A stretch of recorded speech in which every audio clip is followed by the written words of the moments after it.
regreso con la historia del mundo. Déjeme darle la bienvenida a Roberto Velasco Álvarez, el director general para América del Norte de la Secretaría de Relaciones Exteriores. Roberto, ¿cómo estás? Un gusto saludarte y gracias por atender nuestra llamada. Paco, afortunadamente muy bien, muchas gracias y con el gusto de poder conversar contigo y con tu auditorio. Muchas gracias, Roberto. A ver, el tema, bueno, evidentemente la reciente visita de la vicepresidenta Kamala Harris a México deja muchas incógnitas, y la primera de ellas, porque además es un tema que le preocupa mucho, hasta donde entiendo, a los Estados Unidos, es el tema migratorio. Pasó por Guatemala, allá dijo ya no vengan. En el caso de México ya rectificó, aquí no tocó ese tema, pero ¿cómo va ese trabajo de acuerdos migratorios con los Estados Unidos, Roberto? No, yo creo que hay dos acuerdos que son muy importantes en materia migratoria, resultado de esta visita. El primero es la firma de este memorándum de entendimiento entre los gobiernos de México y de Estados Unidos para atender las causas de raíz de la migración. Y este acuerdo pues es una asociación estratégica que nos va a dar un marco para seguir el diálogo de cuáles son los programas y las políticas públicas que podemos impulsar en conjunto en Centroamérica para crear oportunidades en los lugares de origen de los migrantes. El segundo acuerdo que también es relevante es la creación de este grupo binacional de trabajo en materia de trata y tráfico de personas, que tiene, por supuesto, como objetivo llevar ante las autoridades y castigar a estas redes de tráfico y trata de personas que pues ponen en riesgo a las personas y naturalmente que son un grupo de delincuencia organizada o grupos de la delincuencia organizada que queremos los dos países llevar ante la justicia. ¿Hay diferencias, Roberto, entre lo acordado ahora y lo que teníamos con Donald Trump? Y también me refiero en ese entorno a la necesidad, al punto en el que México se ha marcado como tercer país seguro. ¿Vamos a continuar con ello?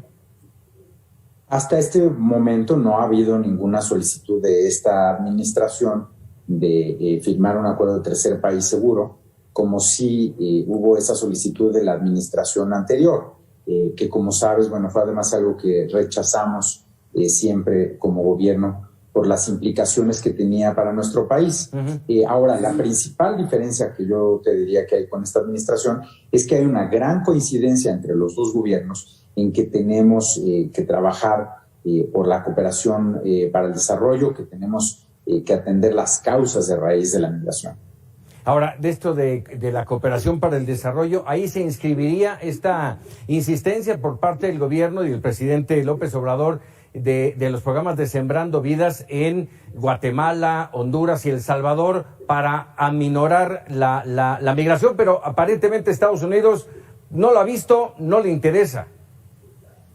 No, sí hay un gran interés y hemos estado conversando mucho al respecto. Estos son dos programas que México está aplicando en Centroamérica y por supuesto que Estados Unidos ha venido conversando con nosotros de cómo puede apoyar la implementación de estos programas y cómo pueden también ellos implementar, ya sea estos programas u otros que se complementen con lo que nosotros estamos haciendo. Uh-huh. Y que tengan un objetivo que es lo que nosotros más le hemos planteado al gobierno actual de Estados Unidos, que es tener apoyo inmediato a las personas. Hay muchas propuestas de mediano y largo plazo que se tienen que hacer y que por supuesto vamos a seguir trabajando en ellas, pero por supuesto la gente necesita también, sobre todo después de lo que pasó con los huracanes el año pasado, uh-huh. Y dejaron una gran destrucción, pues necesitan también a veces apoyo de emergencia, apoyo humanitario, que en ocasiones es de subsistencia, Paco. Entonces, pues eso es lo que nosotros hemos defendido,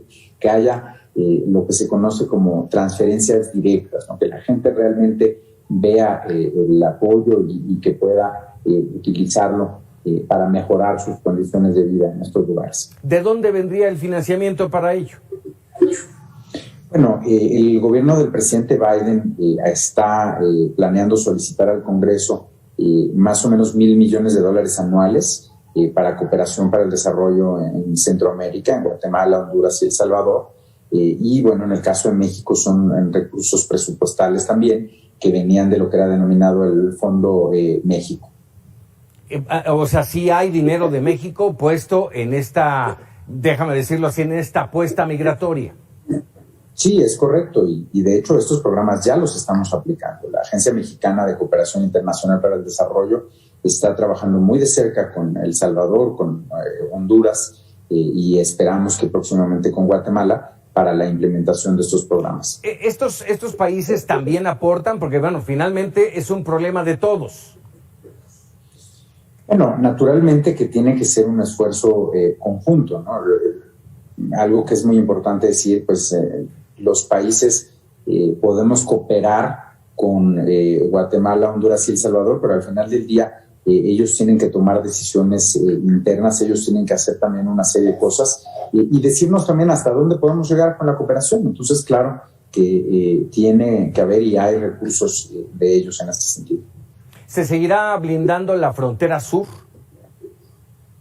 Bueno, naturalmente nosotros lo que siempre hemos dicho, el despliegue de la Guardia Nacional, pues es un despliegue que está fundamentado en nuestras leyes, en la ley de la propia Guardia Nacional, por supuesto en nuestra ley migratoria y claro en la Constitución, y en ese sentido pues no ha habido ni esperamos que haya un cambio en el corto plazo.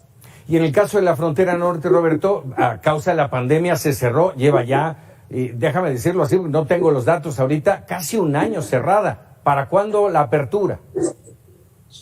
No, naturalmente nosotros hemos estado insistiendo al gobierno de los Estados Unidos que consideramos que es importante avanzar hacia una reapertura gradual y cuidadosa de la frontera, porque la situación sanitaria en ambos países ha ido mejorando, la vacunación ha ido mejorando.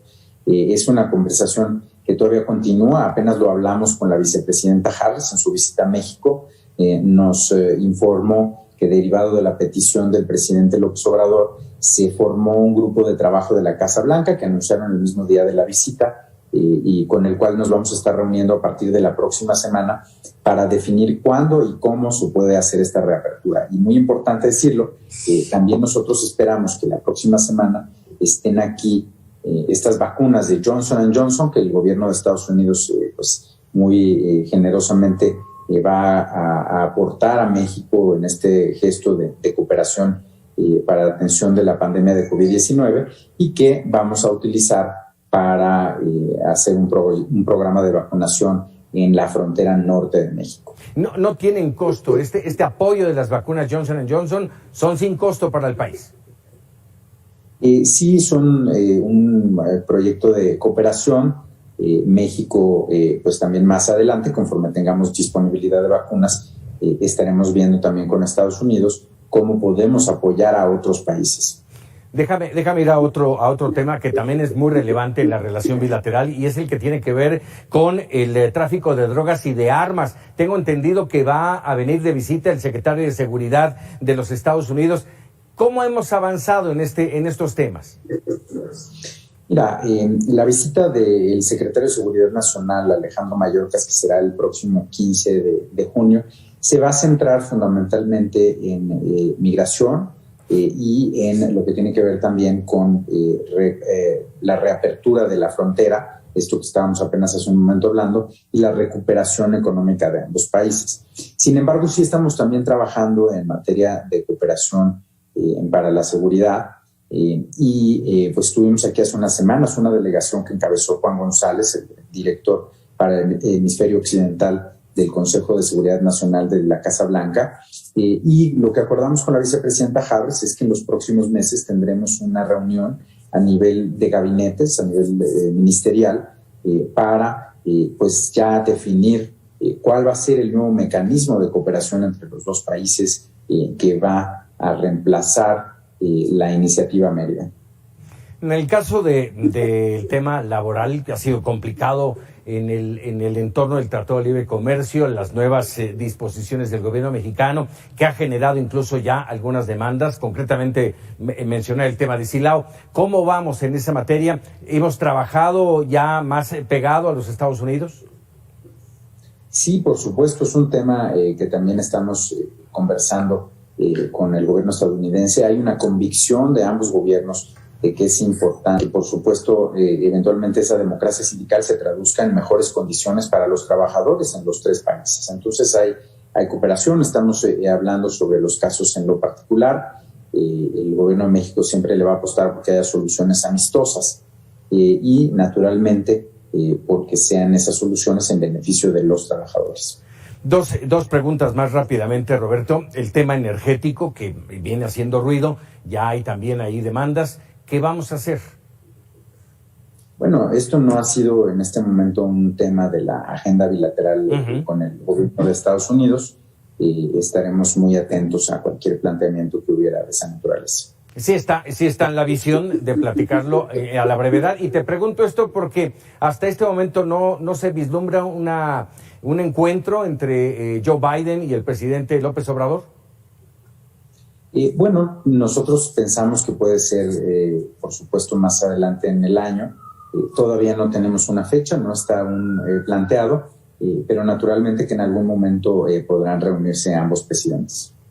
Por último, te pregunto, la vicepresidenta Kamala Harris dijo a la agencia EFE que pidió a los presidentes de México y de Guatemala que dejaran trabajar con independencia a las ONGs y a la prensa. El canciller dijo que no se tocó ese tema. ¿Cuál es la realidad? No, la propia vicepresidenta lo aclaró ayer por la noche y comentaron que pues esa conversación ocurrió con Guatemala, no con México. Pero ocurrió el tema de ya no vengan. Eso fue lo que generó, ¿no? La aclaración. No, la vicepresidenta aclaró que se refería al tema de las ONGs y la libertad de prensa. Eso fue una conversación que tuvo con el gobierno guatemalteco, no con nosotros. Lo aclaró su oficina ayer por la noche. Roberto Velasco Álvarez, te agradezco enorme estos minutos para Mega Noticias TVC. Al contrario, gracias a ti, Paco. Excelente noche.